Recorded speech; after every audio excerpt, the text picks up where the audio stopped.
Oras po Diyos, sandali po tayong tumayo bilang paggalang. Siya ba na salita ng ating malapihan, dadalhin ng ating beloved ordained preacher, Andy Binyas. Praise the Lord.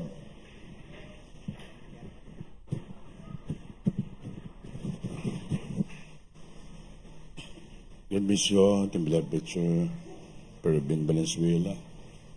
Everybody say, praise the Lord. Praise the Lord.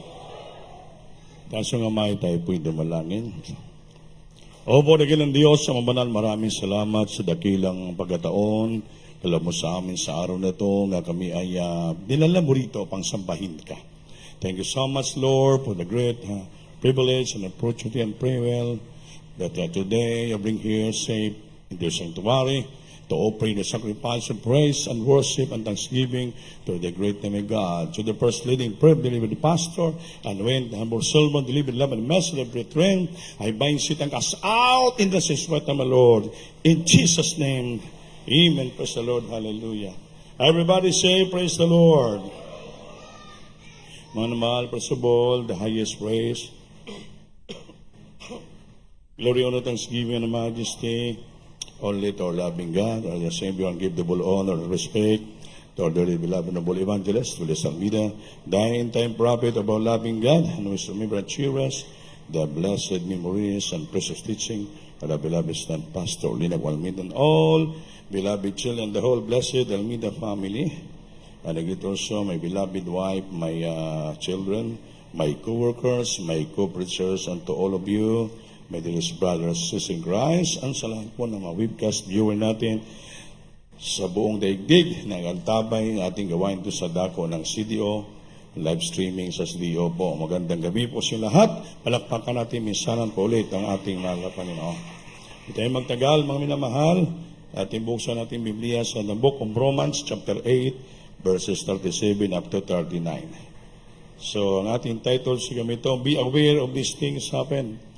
Magbantay tayo at maging aware tayo sa mga bagay na darating sa ating buhay. Praise the Lord.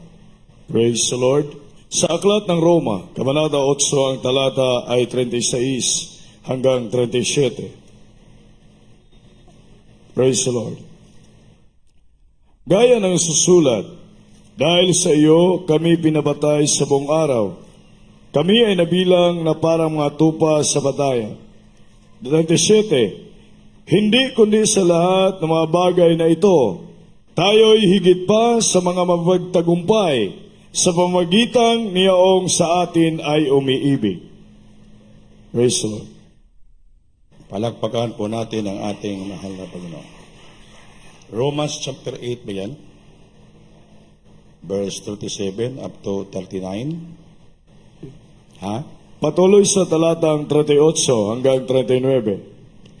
Sapagkat ako'y naniniwalang lubos na kahit ang kamatayan man, kahit ang buhay, kahit ang mga anghel, kahit ang mga pamunuan, kahit ang mga bagay na kasalukuyan, kahit ang mga bagay na darating, kahit ang mga kapangyarihan. 39. Kahit ang kataasan, kahit ang kababaan, kahit ang alimang mga ibang nilalang ay hindi makapaghiwalay sa atin sa pag-ibig ng Diyos na nasa kay Kristo Jesus na Panginoon natin. Palakpakan po natin Diyos, mga minamahal.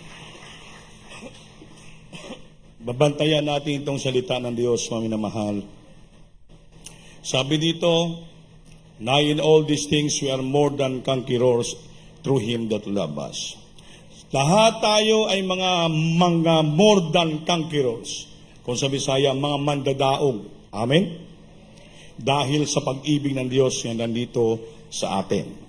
So, ibig sabihin, pinagbabanggit lahat dito ng saring mga klaseng mga bagay nga ipagbanggit nito, lahat ito. Kaya ito po mga bagay na pinagbabanggit dito, ito po'y lahat gawa ng kaaway. Amen? Ito ay mga tools and instrument of Satan ng kaaway nga makadistract, makapigil, makapag-discourage, makapawala sa Kristiyanos maglingkod sa ating Panginoon.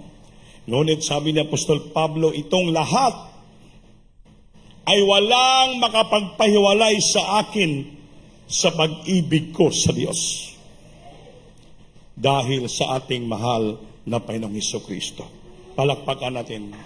Kaya sa una pa ibasa natin, we are more than conquerors in Christ Jesus who walk not after the flesh.